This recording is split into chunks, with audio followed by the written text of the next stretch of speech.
The banquet hall of the Asari throne palace was not built for human eyes. Every surface breathed light, not reflected, not projected, but grown from the psionic fields of the 600 nobles who filled it like living chandeliers. Their auras pulsed in colors Ren Cavallo's biology couldn't fully register. He saw them as smears, ghosts of violet, almost greens that made his teeth ache. He walked through it all like a hole cut in a photograph. Sergeant Ren Cavallo, human diplomatic attaché to the throne of Usar, 34 years old, former combat engineer reassigned to soft duties for reasons his file refused to discuss. He wore his dress uniform the way a man wears a cast, because someone told him to, and because the thing underneath still needed protecting. The courtiers noticed him the way a river notices a stone. Their psionic fields bent around him, stuttered, recovered. A Keth trade delegate wrinkled the 4 ridges above her eyes as Ren passed. Her aura flickered like a lamp with a bad wire. She looked at her own hands as though they had betrayed her. Nobody asked why. Nobody ever asked why things went strange near the human. Humans were psi-null, inert biology. Asking why a null species caused field disruption was like asking why a hole was empty. The question answered itself by not deserving to be asked. Ren found his assigned seat, last row, closest to the service corridor. The chair was smaller than the others, not by accident, but by exactly the kind of accident that required 3 people to approve. He cataloged the room. 4 exits, 2 concealed behind decorative psionic screens, 1 service tunnel to the kitchens, 1 primary archway currently blocked by a Vethani honor guard carrying weapons that could fold a shuttle in half. The ceiling was 60 meters up, ribbed with living crystal that amplified the ambient psionic field into a low harmonic hum Ren felt in his back teeth. He mapped all of this in 9 seconds, not because he wanted to, because his brain would not stop doing it, not since the incident. The God Empress Thal Sarani sat on a throne that grew from the floor like a fossilized wave. She was ancient in a way that had nothing to do with age. Her aura filled the hall the way gravity fills a room. You didn't see it, but everything leaned toward her. She watched the banquet with eyes that had witnessed the founding of the conquered and found it moderately interesting. Beside her, 3 steps lower, stood Princess Vyeth Sarani. 3rd daughter, psionic prodigy. She burned so bright that lesser nobles dimmed their own fields when she passed, the way small animals go still when a hawk crosses the sun. Her face was sharp and perfect in the way Asari faces were too symmetrical, too precise, like something designed rather than born. She was smiling. Ren knew that smile. He'd studied it the way a demolitions expert studies pressure plates. That smile meant someone in the room was about to become entertainment. Vyeth had a game. Every banquet she selected the lowest-ranking delegate and reached into their mind with her psionic field, not to read it, not to communicate, but to compel. She'd made ambassadors dance. She'd made warriors sing nursery songs from their homeworlds in front of their rivals. Once, she'd forced a Keth trade minister to weep openly and then thank her for the privilege of feeling something so pure. The court loved it. The court always loved it. Power was the only currency that never inflated in the conquered, and Vyeth spent it like a woman who'd never seen the bottom of her account. Tonight her gaze swept the hall, passed over Keth delegates, passed over Vethani guards, landed on the last row, the small chair, the quiet man with no light coming off him at all. The human. Something curled at the corner of her mouth. Delight. The specific delight of a child finding a new toy still in its packaging. She stepped forward. The hall quieted, not because she commanded silence, because every psionic being in the room felt the direction of her attention shift and their survival instincts pulled their mouths shut. "We have a guest," Vyeth said. Her voice carried without amplification. Psionic resonance threaded through every syllable, pressing each word into the listener's mind with the weight of a thumbprint in wet clay. A representative of the inert species, humanity. 600 faces turned toward Ren. He did not move. His hands rested on his knees. His breathing stayed level. Inside, he was mapping exit trajectories and calculating load-bearing tolerances of the crystal ceiling and estimating the number of seconds it would take to reach the service corridor. His brain did this without his permission. It had been doing this for 2 years. Vyeth reached for him. Not physically, psionically. She extended her mind toward his the way a hand reaches for a doorknob, casual, practiced, already anticipating the turn. She touched nothing. Not resistance, not a wall, not the blunt static of a weak psionic mind. An absence, a depth so complete that her reach went into it like a hand plunging through a floor that wasn't there. Her field overextended. Her balance, psychic, not physical, pitched forward into a dark that had no bottom. She pulled back. Her breath caught. One micro stumble in her projection, invisible to anyone without perfect psionic pitch. Ren saw it, not psionically, with his eyes, the way her left hand twitched, the way her weight shifted half an inch onto her back foot. He'd been reading body language in combat zones since he was 22. The body never lied as well as the mind thought it did. Vyeth recovered, fast, seamless. The smile didn't crack.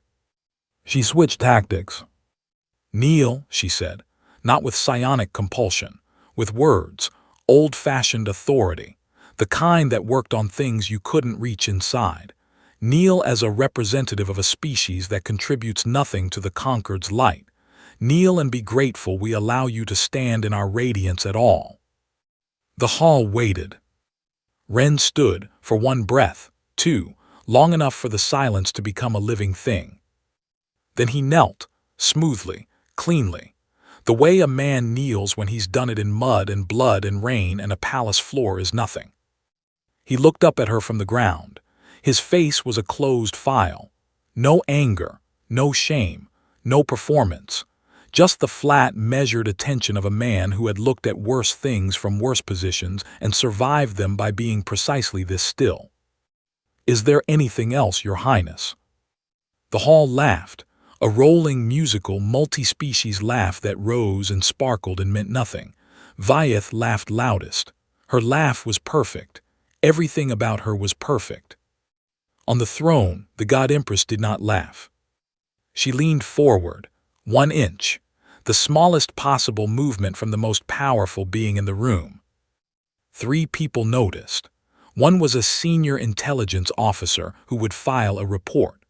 One was a Vethani guard captain who would quietly reassign 2 operatives to monitor the humans' quarters. The third was Ren, who noticed everything and understood none of it, because understanding would have required him to believe he mattered, and that was a load-bearing wall he demolished 2 years ago. The banquet ended.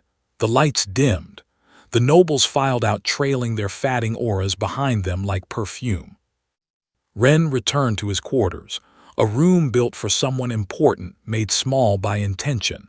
He sat on the edge of his bunk, placed his hands flat on his thighs. They were shaking. Not from the kneeling, not from the laughter, not from the 600 beautiful, burning aliens who looked at him and saw furniture. From the effort of keeping something in. He pressed his palms together until the shaking stopped. It took longer than last time. That was a data point he chose not to examine. He lay back, closed his eyes. The harmonic hum of the palace's psionic grid vibrated through the walls, through the floor, through the frame of the bunk, and into the bones of a man the galaxy had classified as empty. The hum went in, like everything else. It did not come back out. Not yet. The days after the banquet settled into a pattern, and the pattern had teeth. Vyeth assigned him to cargo rotation. Not officially, a princess didn't issue work orders to foreign attachés. She mentioned it to the steward of lesser functions, who mentioned it to the protocol office, who sent Ren a schedule that had him carrying supply crates through the palace's formal corridors during peak court hours. Heavy crates, deliberately heavy. The kind that made a man's shoulders bow and his neck strain and his boots scrape on the polished crystal floors loud enough to turn heads. The court noticed. The court was supposed to notice. That was the architecture of it. Ren carried the crates. He mapped the weight distribution across his back and adjusted his gait to minimize joint stress because that was what his brain did. It solved structural problems whether he asked it to or not. He walked through halls filled with beings who glowed like contained stars, and he carried their freight, and he did not look up. The second week, they added translation duty. He was assigned to a junior delegation hall where Asari nobles practiced formal address in human languages, English, Mandarin, Arabic, for diplomatic amusement. His job was to correct their pronunciation while they mocked the sounds his species made. "Your mouths are so wet," a young noble said, and the room laughed the way rooms laugh when someone powerful makes a joke. The noble's psionic aura flared bright with pleasure, and Ren felt it pass through him like swallowing a hot coal. It went in. Everything went in. "The TH sound requires your tongue against your teeth," Ren said. "Like this." They tried. They failed. They laughed at themselves and at him, and the distinction didn't matter because the laughter pointed in only one direction. The third week brought targeting practice. A training hall deep in the palace's lower levels. Psionic combat students, young, sharp, confident in the way that only the untested can be, needed calibration targets. Living beings to aim at, read, push against. Species with psionic presence served as sparring partners. Humans served as something else. The Psi-Null is ideal for baseline calibration, the instructor explained to her students while Ren stood on a marked circle in the center of the room. No field interference. No feedback. You can extend your full projection without risk of resonance distortion. Think of it as aiming at still water. 20 students took turns reaching into him. Some were gentle, exploratory, soft fingers of thought pressing against the space where his mind should have broadcast something back. Others were aggressive, driving their projections like nails, testing how deep they could push into a void that offered no resistance. Ren stood on his circle. He breathed. He counted ceiling tiles 47, with 3 hairline fractures in the northeast quadrant that suggested the crystal substrate was under more structural load than the builders had intended. His brain offered this information like a dog bringing a ball. "Here, I found this. Please pay attention to this instead." The projections went in. All of them. Every probe, every push, every careless blast of psionic energy that the students threw at the still water that was Ren Cavallo. None of it came back out. But something was changing. The first sign was the training orb, a fist-sized sphere of crystallized psionic energy that sat on a pedestal outside Ren's quarters, part of the palace's ambient field network. It was supposed to glow with a steady blue-white light. It had been glowing that way for 200 years. On a Tuesday morning, it cracked, clean down the middle. The 2 halves fell to the floor and went dark, and the maintenance crew who came to replace it found the crystal structure had been compressed, the molecular lattice squeezed tight, as though something had pulled all the energy out of it from one direction. They replaced it. They didn't file a report. Things broke in old palaces. The second sign was the noble, Lady Carith, a mid-ranking courtier who had spent 10 minutes in a corridor psionically scanning Ren out of idle curiosity, the way someone might poke a dead animal with a stick to confirm it was dead. She reported to the court physician the next day with a migraine so severe her aura had collapsed to a thin, flickering ring around her skull. "I feel hollow," she told the physician, "as though something reached into me and took a handful of something I didn't know I had." The physician prescribed rest. Coincidence, he noted in his records. Proximity to the Psi-Null was not a recognized medical factor. The idea was absurd. The third sign was the dreaming. Ren started seeing colors in his sleep that his eyes couldn't process while awake. Deep ultraviolet. infrared spectrums that the Asari visual system handled easily but human retinas rejected. In his dreams, the palace was a lattice of singing light, every wall threaded with psionic conduits. He could feel the way a man feels the pipes in his house when the water pressure changes. He woke one night and lay in the dark, and listened to the palace hum through the floor, and realized he could hear harmonics in it that hadn't been there a month ago. Subfrequencies.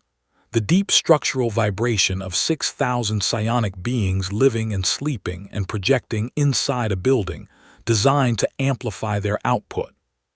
He heard all of it, a continuous feed, like standing inside a bell that never stopped ringing. He told no one. There was no one to tell.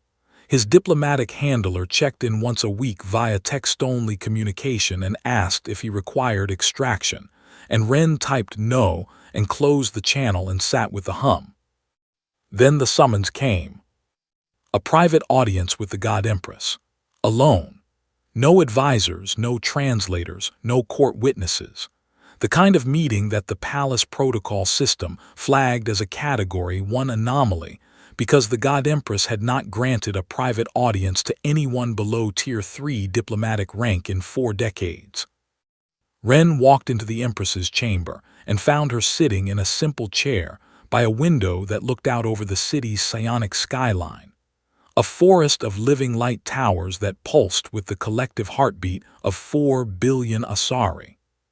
She was old. He had known she was old. But in private, without the throne's amplification field, the age showed differently. Not weakness. Patience compressed into something denser than stone. She had been alive long enough to watch galaxies make mistakes and correct them. "Sergeant Cavallo," she said. Her voice without psionic resonance was surprisingly warm, almost human in its texture. "Sit." He sat. The chair was human-sized. She had prepared for this. They looked at each other. The silence lasted 12 seconds, long enough to become intentional. "How full do you feel?" she asked. Ren blinked. The question made no sense. He ran it through 3 interpretive frameworks: diplomatic idiom, Asari formal address, possible translation error, and came up empty.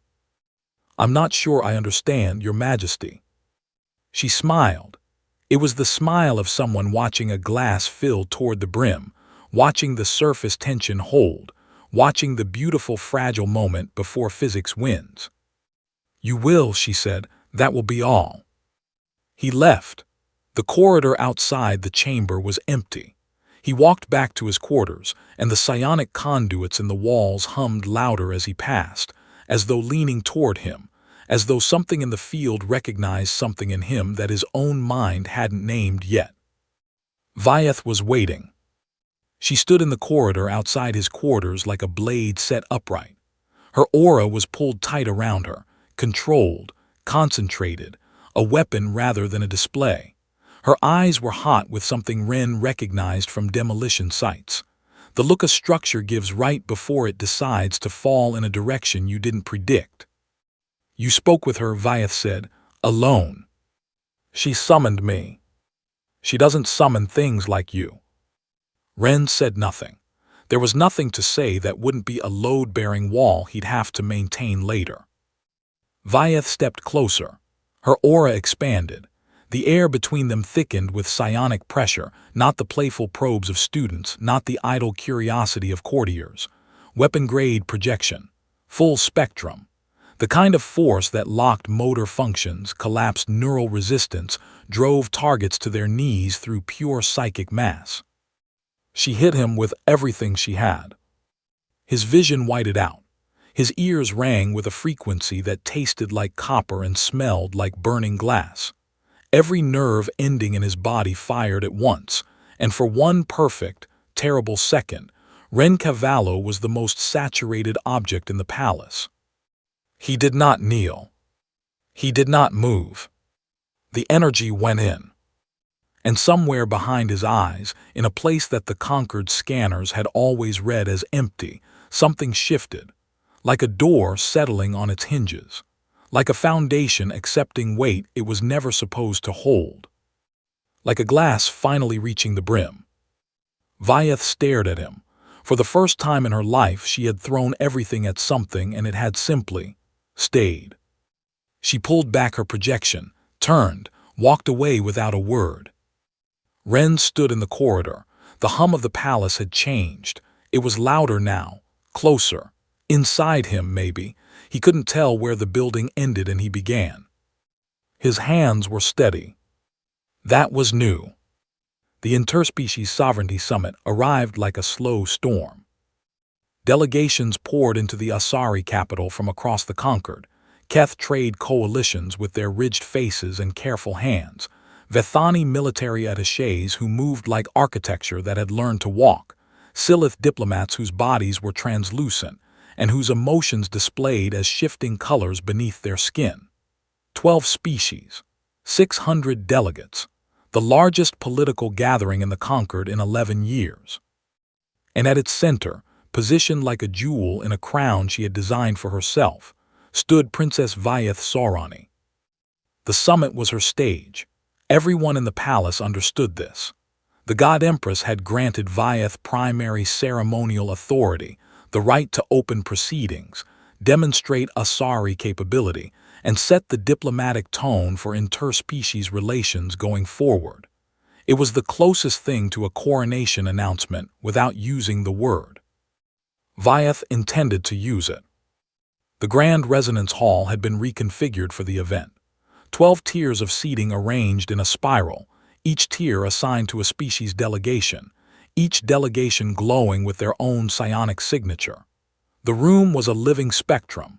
Layers of light and frequency and projected consciousness stacked so dense that the air itself felt thick, textured, heavy, with the weight of minds pressing against each other. Ren had been assigned a position at the foot of the central dais. No chair, a marked square on the floor, standing room. He knew what he was there for. He was the visual aid, the bottom of the chart, the measurement against which all other species could feel tall. He stood on his square and breathed and felt the room's combined psionic output wash over him like standing under a waterfall made of sound and thought and light. It went in, all of it. He was used to this now. The going in was constant. What worried him, what he did not examine because examining it would require him to acknowledge that something had fundamentally changed, was that the going in no longer felt like absorption. It felt like filling. Vyeth opened the summit with a demonstration. She stood at the center of the dais, arms raised and bent light. Not metaphorically. She took the photons traveling through the hall and redirected them, creating shapes in midair, the crests of the 12 conquered species, rendered in pure manipulated light, rotating above the heads of the delegates like crowns. The hall applauded. Psionic applause, waves of projected appreciation that rolled through the room like warm wind. She escalated, molecular restructuring. She touched a crystal pillar and rearranged its atomic structure in real time, turning it from white to deep violet to transparent to gold. The delegates murmured their approval. A Keth trader leaned to his colleague and projected, louder than he intended, "She will be the most powerful empress in 3 generations." Vyeth heard him. She was meant to hear him. She smiled. Then the compulsion display. 12 delegates, one from each species, carefully pre-selected, stood simultaneously from their seats, not by choice. Their bodies obeyed a command that bypassed their conscious minds entirely. They turned to face Vyeth. They bowed. They sat back down. One of them was crying. He didn't know why. The hall erupted with projected admiration. This was Asari power at its most refined. Control so total it looked like choreography. Domination so smooth it felt like collaboration. Vyeth raised her hand for silence. "The Conquered ranks its members by resonance," she said, her voice carrying through every mind in the room simultaneously. "This is just. This is natural. Power is the only honest hierarchy because power cannot be faked." She turned to look at Ren. "And at the base of this hierarchy, the foundation, if we are being generous, stand those species who contribute no resonance to the Conquered's collective field. 600 faces turned to the man on the marked square. Humanity, Vyeth continued, is null, inert. We welcome them among us as a kindness. We grant them space in our halls as a generosity, and we demonstrate through their presence the distance between biological limitation and... She gestured. The air above the hall shimmered. A resonance cascade, the most dramatic display in the Asari psionic vocabulary. Every being in the room was scanned simultaneously, their psionic output measured and translated into visible light. A living gradient of power, displayed for all to see. The Asari nobles blazed brightest white-gold pillars of light rising from their bodies like flames. The Keth glowed a steady amber. The Vethani pulsed deep red. The Silith shimmered in shifting greens. Each species lit according to their place in the hierarchy, a beautiful, brutal ranking made visible. Ren remained dark. The null, the zero, the empty space at the bottom of the chart that made everyone above it feel tall. Vyeth pointed at him, opened her mouth to deliver the line she'd been composing for weeks, the perfect dismissal, the elegant cruelty, the sentence that would demonstrate humanity's place and seal her own ascension in a single breath. The lights flickered. Not the electrical systems, not the crystal amplifiers, the psionic lights. Every aura in the room, every noble, every delegate, every carefully projected display of species superiority guttered, like candles in a wind that came from nowhere.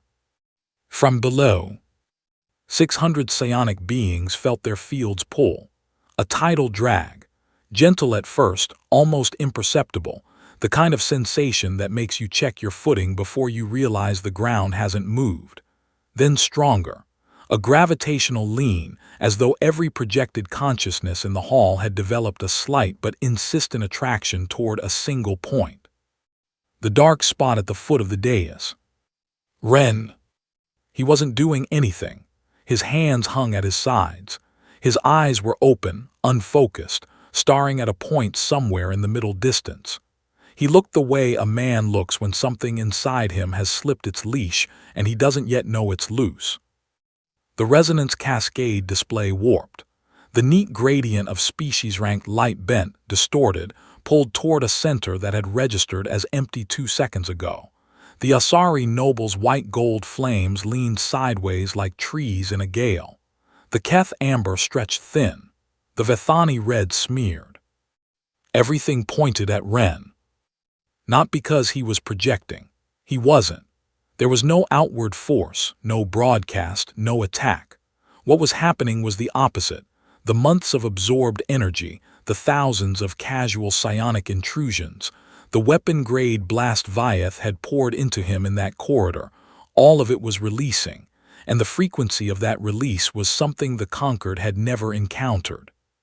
Psionic gravity, a field so dense it bent the output of every mind in the room.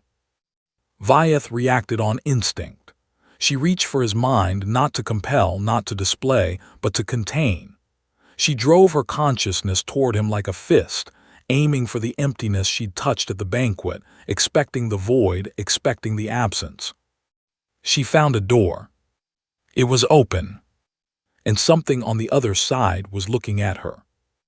Not hostile, not aggressive, not even conscious in any way she recognized. It was vast and patient and old, not Ren's age but the age of accumulated weight, the psionic mass of every projection that had ever entered him compressed into a density that had no precedent in Asari science. She looked into it, and it looked back at her with the calm, heavy attention of a deep ocean regarding a swimmer. Vyeth screamed. One note, high, pure. The sound a being makes when they encounter, for the first time in their existence, something that does not move when they push it. Something so massive that pushing it is like pushing a planet with your hands. You don't move it. You just learn in one terrible instant exactly how strong you aren't. The scream cut through the hall. Every psionic field snapped back to its owner like a rubber band released. The gradient display shattered. Delegates stumbled, clutched their heads, reached for the walls. The God Empress raised one hand. The hall stabilized. The ambient psionic grid, the palace's own infrastructure, surged to compensate, flooding the room with baseline resonance like a levee system absorbing a wave. The pulling stopped. The gravity point collapsed. Ren fell. His knees hit the marked square. Then his hands. Then nothing, because consciousness had its own structural limits and his had just exceeded them. He woke in a medical bay. White ceiling. Clean air. The hum of the palace, which he could still hear, which he could always hear now, was muted, dampened by some kind of shielding built into the walls. The room was designed to block psionic fields. For Ren, it was like wearing earplugs after months inside a bell. The God Empress sat beside his bed, not on a throne, on a chair. The same kind of simple chair from her private chamber. She looked at him the way an engineer looks at a bridge that has just held a load it was never designed to carry. The founding species didn't classify humanity as psi-null because you lacked the gift, Sergeant, she said. Her voice was quiet. The words carried no psionic weight. She was speaking to him in his own language, not Asari, but the language of unaugmented words, offered without force, trusting only their meaning to land. They classified you psi-null because the alternative was a term that would have started a war. She placed a datapad on his chest. It was warm from her hands. On its screen, a single word pulled from the original founding-era biological survey of humanity, buried in a file that had been sealed for longer than most conquered species had been spacefaring. The word had no direct translation in most conquered languages. The Keth equivalent was a mathematical term for a number that broke equations by being too large to process. The Vethani version was a tactical designation for a threat that could not be engaged because engagement itself fed it. The closest Asari translation was 2 syllables. Sci-infinite. Ren stared at the word stared back. The God Empress stood, straightened her chair, walked to the door. Rest, she said. The conquered will want answers. I suggest you find some for yourself first. The door closed. The shielded walls hummed their quiet hum. Ren lay on the medical bed with a datapad on his chest and a word on the screen that reclassified his entire species from the bottom of the hierarchy to something that didn't fit on the hierarchy at all. His hands were not shaking. He wished they were. Shaking was something he understood. Shaking was structural stress within known tolerances. This stillness was something else, the calm of a thing that has passed beyond its design limits and is now operating in territory where the engineering manuals are blank pages. He closed his eyes.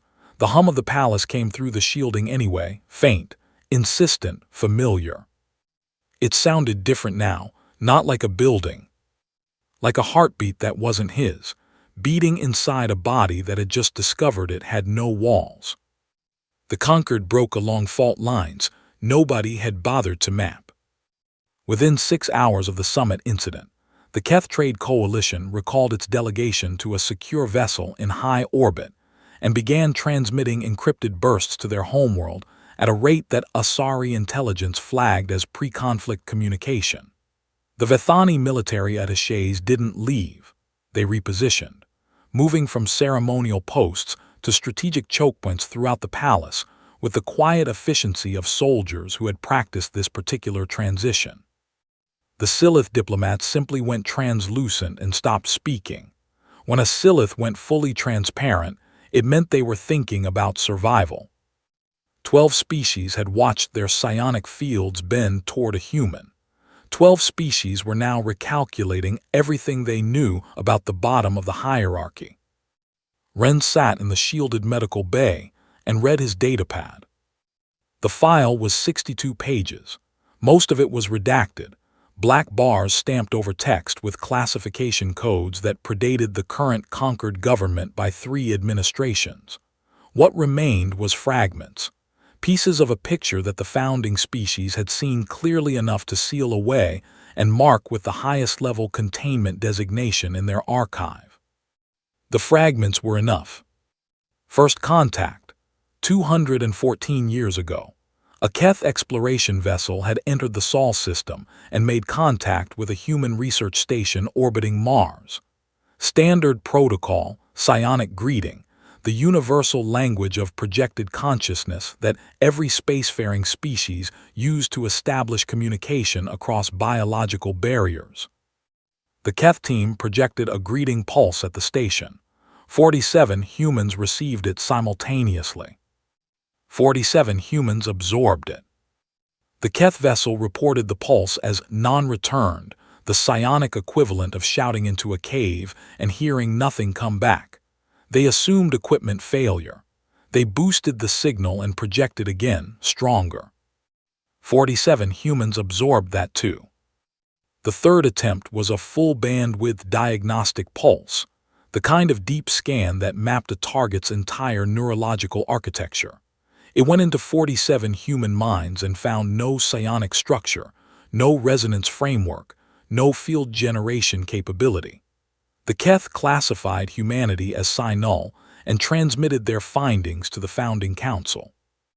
What the initial report did not include, what was added in a classified amendment 3 days later, was that 2 of the 47 humans on the station had been in the middle of an argument when the pulses hit. A domestic dispute, high emotional arousal, the kind of raw, unregulated neurological state that most psionic species learn to manage before adolescence. Those 2 humans didn't just absorb the diagnostic pulse. They reflected it. Amplified. The return signal was 600% stronger than the input. It hit the Keth vessel's psionic communication array and burned it out in a quarter of a second. 3 Keth crew members in the array room experienced what the medical report described as total resonance whiteout. Their psionic fields collapsed to zero output and did not recover for 19 days. From 2 humans having an argument who didn't know they'd done anything at all. Founding Council sealed the amendment, reclassified its contents, assigned a new designation to the human species, the word on Wren's datapad, the word that had been buried for 2 centuries. Then they stamped the public record with psi-null and moved on, because the alternative was admitting that the newest species in the galaxy was a distributed network of psionic capacitors with no off switch and no upper limit, and that admission would have triggered the kind of arms race that ended civilizations. Wren read this, read it again, set the datapad down and looked at the ceiling. Then he picked the datapad back up and scrolled to the incident report from 2 years ago. He knew what it would say. He'd lived it, but he'd lived it from inside, and the inside of a structural failure looks different from the engineering assessment written afterward. Karath 7, a joint operations deployment. Wren's combat engineering unit embedded with a Keth infantry platoon for an infrastructure stabilization mission on a colony world. Routine work, load-bearing assessments, foundation repairs. The kind of assignment that got filed under alliance building because nobody wanted to admit they were using human engineers because human engineers were cheap. The Keth platoon had taken fire from insurgent forces on the colony's 4th day. Not heavy fire, small arms, disorganized, the kind of resistance that well-trained soldiers processed and dismissed. But the Keth weren't just soldiers. They were psionic beings under stress, and psionic beings under stress broadcast. A terror wave, involuntary. The platoon's collective fear response amplifying through their shared psionic field until it became a single, massive pulse of raw survival panic that hit every living thing within a 2-kilometer radius, including 7 human engineers.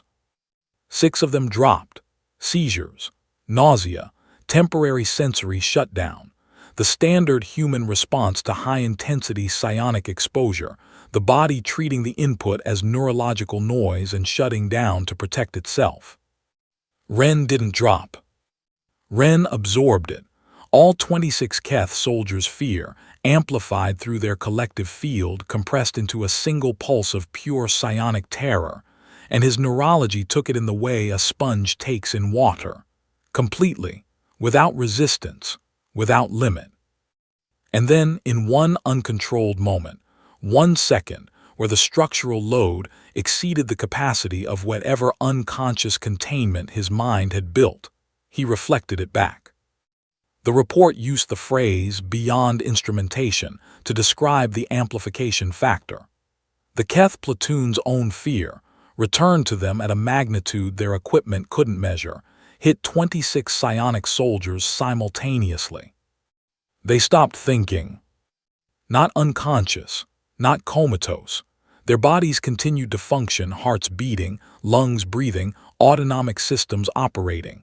But their psionic fields flatlined. Their conscious minds went dark. 26 Keth soldiers stood or sat or lay exactly where the reflection had hit them and did nothing for 11 days. 11 days of silence inside their own heads. 11 days of their species' deepest fear. The loss of the psionic field that connected them to every other Keth. The severance of the resonance that made them them. 3 of them never fully recovered. Their fields came back at 40% baseline. They would live the rest of their lives, whispering into a void that used to sing back. Ren had been told it was an equipment malfunction. A Keth field generator had overloaded. Technical failure. No one's fault. He'd been reassigned to diplomatic duty as a precaution. Softer deployment, Sergeant. You've earned a rest. And he'd accepted the explanation because accepting it was easier than examining the alternative. The alternative was that he had broken 26 minds with his own, without training, without intention, without even knowing he'd done it. He set the datapad down. This time he didn't pick it back up. The medical bay was quiet. The shielding kept the palace's hum to a whisper. Ren sat in the quiet and let the information settle into him the way everything settled into him, completely, without escape, rearranging the architecture of what he understood about himself. He had always thought the stillness was discipline, control, the thing he'd built to survive combat and loss and the incident he didn't understand, a load-bearing wall he'd constructed because the structure needed it. The stillness was containment. It had always been containment. His mind, without training or knowledge, had built a dam to hold back a reservoir it didn't know was filling. And the dam had cracked. The God Empress came to him that evening. She brought no datapad this time, no revelations. She brought a choice. "The conquered is frightened," she said, sitting in her simple chair. "Frightened things make poor decisions. Several delegations are requesting your detention. 2 are requesting your execution. 1, I will not say which, is requesting your transfer to their custody for study." Ren looked at her. "I am offering you 2 paths," she continued. "The first, remain here. Become Usar's instrument. I will train you, shield you, give your ability structure and purpose. You will rewrite the Conquered's hierarchy with humanity positioned not at the bottom but at the center, a fulcrum instead of a foundation." She paused, let the silence do its work. "The second, return to Earth. Take the file. Tell your species what they are before someone else discovers it and decides what they should be. Those are my options. Those are the options that end with you alive, Sergeant." The door chimed. Low tone, visitor request.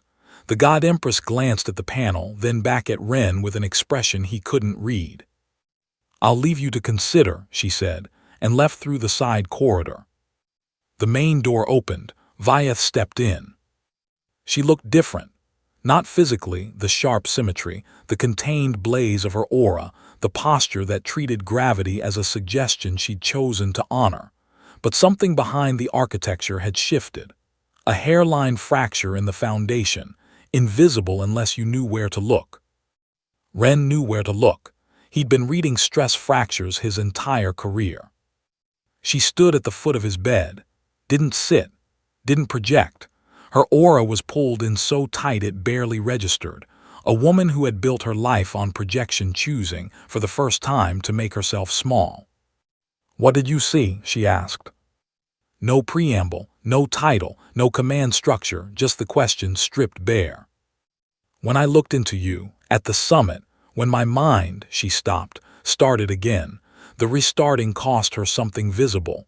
When I looked into you, something looked back. What did you see when you looked at me? Ren considered the question, considered the woman asking it, considered lying, a diplomatic non-answer, a deflection, the kind of structural evasion that would keep the load-bearing walls intact. He told the truth instead. I saw someone who has never been afraid before. Vyeth didn't move, didn't blink, but the fracture widened by 1 degree. I'm sorry it had to be me, he said. She turned, walked to the door, paused with her hand on the frame, not psionically, physically, fingers gripping the metal edge the way someone grips a railing when the floor shifts. She left. She would not speak for 3 days. The court would notice. The court would whisper. But the court did not know what Ren knew, that silence, for a being who had never once been without her voice, was not emptiness. It was the sound of something new being built, where something old had cracked. Ren chose Earth. He made the decision at 4 in the morning, sitting on the edge of the medical bed in a room designed to keep psionic fields out, listening to them leak in anyway through the cracks in the shielding. The palace hummed. It always hummed. He could feel the 6,000 sleeping minds inside it the way a man standing on a bridge feels the river below, not seeing it, not touching it, but knowing its weight by the vibration in his feet. He could stay. Let the God Empress shape him into a weapon, a fulcrum, a political instrument that would remake the galaxy's power structure with human neurology at its center. It was a good offer, a strategic offer, the kind of offer that a smarter man might take because it put humanity on the board in a game they didn't know was being played. But weapons don't get to choose when they fire. He'd been someone else's instrument once, on Karath 7, standing in a forward operating base while 26 minds went quiet around him because something inside him had slipped its containment for 1 second. And the silence that followed had lasted 11 days for the soldiers and 2 years for him, and forever for the 3 who came back at 40%. He wouldn't be that again, not for the God Empress, not for anyone. Earth needed to know what it was, not what it could be used for, what it was. He sent his answer through the diplomatic channel at dawn. 3 words, requesting extraction. Earth.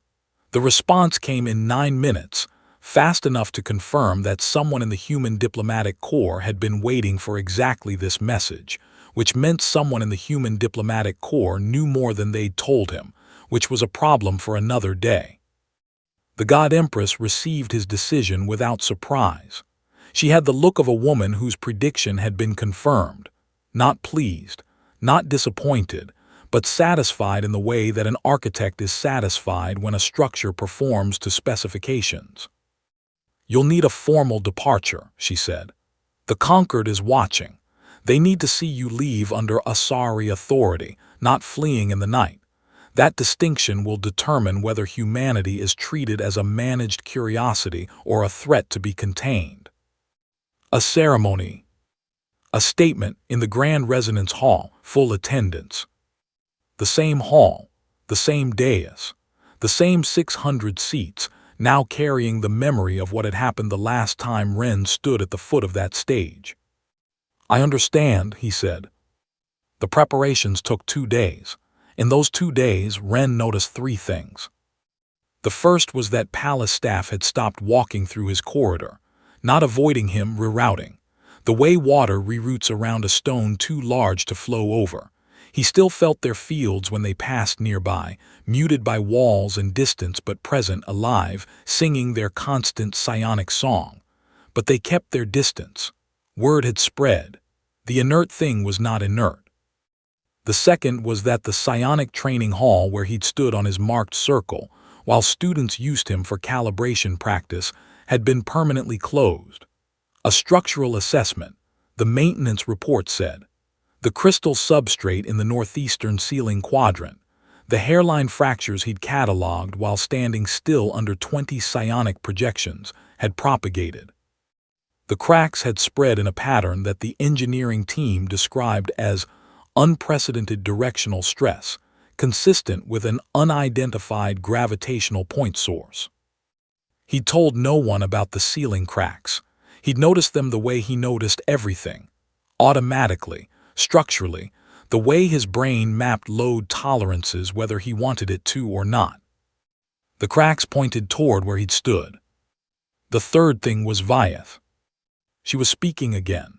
The 3 days of silence had ended on the morning of the second day after his decision, and when she reappeared at court, the change was subtle enough that only someone trained to read structural stress could see it. Her posture was the same. Her aura blazed with the same controlled intensity. Her voice carried the same psionic weight that pressed words into minds like stamps into wax. But she listened now. Between sentences, in the gaps where she'd previously been composing her next display of dominance, there were pauses, small ones. The pauses of a woman who had discovered that the space between words could hold something other than preparation. She did not seek Ren out. She did not avoid him. They existed in the same palace for 2 days without contact. And the absence of contact was itself a communication. The silence of two structures that had tested each other's tolerances and found them different from what they'd expected. The departure ceremony filled the grand resonance hall to capacity, every seat occupied, every delegation present. The psionic display was muted this time, no cascades, no gradients, no ranking displays. The room glowed with the ambient output of 600 beings, but the glow was restrained, careful. The way a room full of people holding open flames moves carefully near a gas leak. Ren stood at the center of the hall, not on a marked square this time. He'd been given a position of diplomatic standing, a formal circle inlaid with crystal that the Asari used to designate departing dignitaries. It was a small thing, a piece of floor, but it was the piece of floor reserved for beings the conquered acknowledged as significant enough to watch leave. He wore his dress uniform, same as the first banquet, but the man inside it had different engineering now and the room could feel it. His field, the thing the conquered had called absence, then anomaly, then threat, was present. Contained, controlled by instinct and 2 months of involuntary practice, but present. A gravitational constant, a silence that had weight. The delegates watched him, the way sailors watch the horizon when the barometer drops. The God Empress stood. The hall went still, not from psionic compulsion but from the kind of silence that power earns through patience. She spoke briefly, diplomatic language, formal acknowledgement of Sergeant Ren Cavallo's service as human attaché to the throne of Usar, gratitude for his participation in interspecies dialogue, well wishes for his return journey. The words meant nothing. The subtext meant everything. Every phrase was calibrated to signal, this human leaves with our blessing. To act against him is to act against Usar. She said. Protocol dictated the final act. The departing attaché would approach the dais, kneel before the presiding authority, receive formal dismissal and withdraw. Ren walked to the center of the hall, his boots on the crystal floor, no other sound. 600 beings holding their breath, their fields, their projections. The room was a vacuum of held tension. He stopped before the dais. He looked up at Vyeth. She stood where she'd stood at the first banquet. The same position, the same elevation, the same princess who had commanded him to kneel and learned, in the months since, that the distance between standing and kneeling was not the distance she'd thought it was. Protocol waited, the hall waited, the conquered waited. Ren did not kneel. He stood, feet planted, hands at his sides, field present and heavy and absolutely still. Not defiance, defiance was reactive, and this was something else. This was a man standing at his full height because his full height was what he had, and offering it without apology was the only honest thing left. The silence stretched. 1 second, 3, 5, long enough for the political calculations to fire in every diplomatic mind in the room, insult, provocation, breach of protocol, grounds for censure, grounds for. Vyeth descended the dais. 3 steps, down, toward him. The court had never seen an Asari royal descend to anyone. The architecture of the dais was designed so that all interaction flowed upward. To walk down was to invert a hierarchy that had been built into the literal structure of the room. She stopped in front of him, level, eye to eye for the first time. Her aura was bright and controlled and held close, and his field was dense and quiet and held close, and between them was a space that contained neither light nor gravity but something rarer. Recognition. She extended her hand. Not psionically, physically, the way humans did it, an open palm, an offered grip, the gesture that said, "I am meeting you where you are in the language your body speaks, on terms that require me to reach across a distance I was taught didn't exist." Ren looked at her hand. He took it. The grip was firm, brief, the handshake of two people who understood that what had passed between them was not friendship or forgiveness or alliance but something more foundational. The mutual acknowledgement that the other was real, was solid, was a structure that could bear weight. No words, no psionic exchange, no projected emotion, just contact, skin and skin, the most basic communication in the human vocabulary. Vyeth released his hand, turned, walked back up the steps, sat on her seat below the God Empress's throne and did not look at him again. The God Empress watched. This was the lesson, not psionic mastery, not political strategy, not the weapon she could have built from a man who absorbed everything and gave it back. The lesson was simpler, harder. The lesson was, some things cannot be taught, they can only be encountered. Vyeth had encountered her first immovable thing.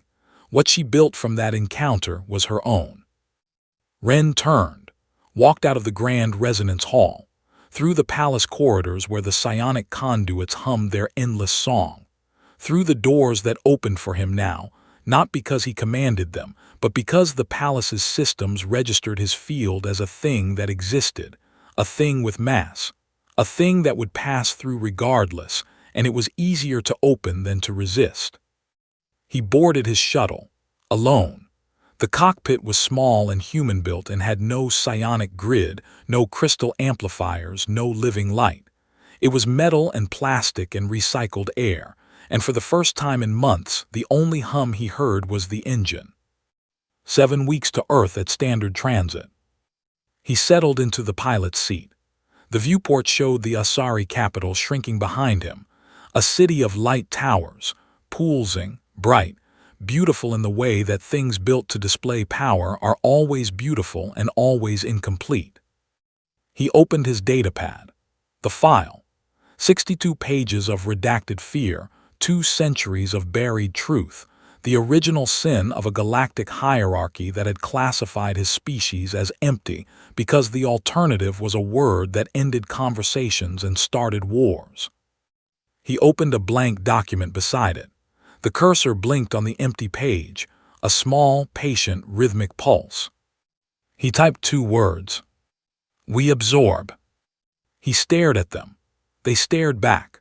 2 words that contained everything, the pens on the station floor, the arguments in Mars orbit, the soldiers on Karath 7, the princess on her dais, the hall that bent toward him, the door that opened, the hand that reached. He closed the file. He'd write more later. There was time, 7 weeks of it. He looked out the viewport. Stars, thousands of them. Bright points scattered across a dark that stretched in every direction, far past the edge of seeing, far past the edge of knowing. All that dark between the bright things. Ren wondered how much of it was really empty. He wondered how much of it was like him, quiet and dense, and full of everything that had ever been poured into it, waiting with the patience of a species that had been absorbing since before it knew what absorption meant. Waiting to find out what happened when the quiet things finally spoke. The engine hummed, the shuttle accelerated, the stars didn't move, they never did. It was everything else that was catching up.